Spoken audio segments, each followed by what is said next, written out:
কল যেতিয়া বেছিকৈ থাকে আপোনালোকে কি কৰে বাৰু? মই কিন্তু এনেকৈ পিঠা বনাই পেলাওঁ দেই, চবেই বনাই বাৰু, মইনো কেনেকৈ বনাওঁ দেখাইছোঁ। এয়া হ'ল মালভোগ কল, এয়া মই কল এনেকৈ হেৰি কৰি ল'লোঁ, গুচাই ল'লোঁ। ইয়াত আছে 7টা কল আছে।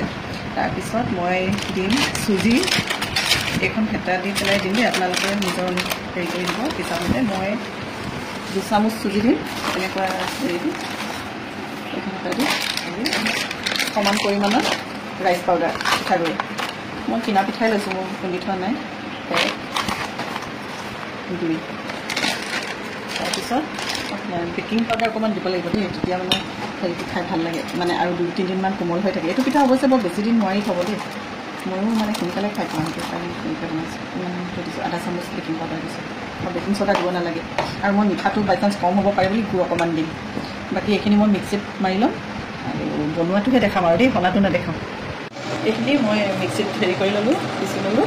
ইমানটো ডাঠ হ'ব লাগে, মানে ইয়াতকৈ ঢিলা কৰিলে মানে বস্তুটো বহল হৈ যায়। আৰু খালি এই পিঠাটো যে 2-3 দিনৰ ভিতৰত এদাই কৰিব লাগে। খাই বেছি দিন থাকিলে মানে বেয়া হোৱাৰ চান্স থাকে। আৰু এই আছে ইয়াত দেখুৱাম, এইফালে দেখুৱাম, এনেকৈ এনেকৈ দি গৈছোঁ।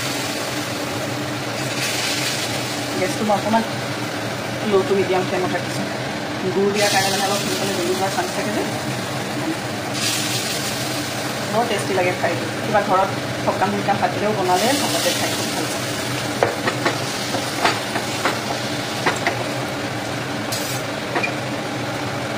মই ৰিফাইন তেলত ভাজিছোঁ, মিঠাতেলতো ভাজিব পাৰি।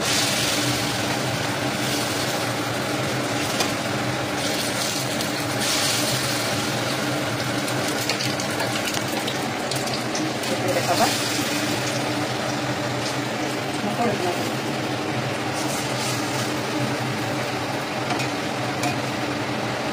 বহুতে ময়দাও ইউজ কৰে, মই আমাৰ ঘৰত ময়দাটো নচলে, সেইটো কাৰণে চুজি আৰু পিঠাগুড়ি দি বনাইছোঁ।